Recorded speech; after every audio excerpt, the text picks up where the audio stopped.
வீடியோவில் நம்ம ஒரு ஹெல்த்தியான பிரேக்ஃபாஸ்ட் ரெசிபி பார்க்கலாம்.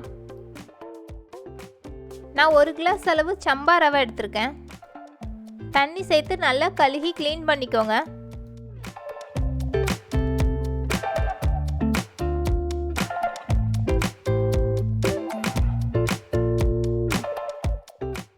ஒரு கிளாஸ் அளவு சம்பா ரவைக்கு 2 கிளாஸ் அளவு தண்ணி சேர்த்துருக்கேன். தேவையான அளவு உப்பு சேர்த்து நல்லா கலந்து விட்டுக்கோங்க.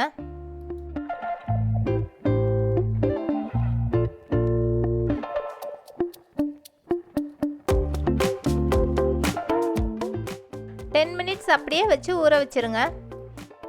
இதுலேயே பெரிய சைஸ் சம்பா ரவையாக இருந்தால் ஒரு 20 மினிட்ஸ் கிட்ட ஊற வச்சுக்கோங்க. இது மீடியம் சைஸ், அதனால் நான் 10 மினிட்ஸ் ஊற வச்சுருக்கேன். இப்போ 2 விசில் வச்சு எடுத்துக்கோங்க. நம்ம சம்பா ரவை நல்லா உதிரி போல் ரெடி ஆயிடுச்சு.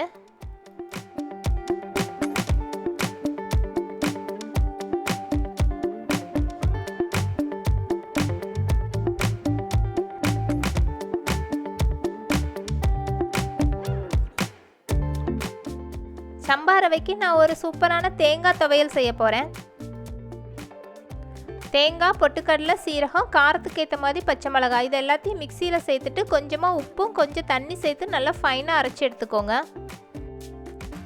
இப்போ தேங்காய் துவையல் சூப்பராக ரெடி ஆயிடுச்சு. சம்பா ரவைக்கு தேங்காய் துவையல் வச்சு சாப்பிட்டு பாருங்கள், டேஸ்டியாக இருக்கும்.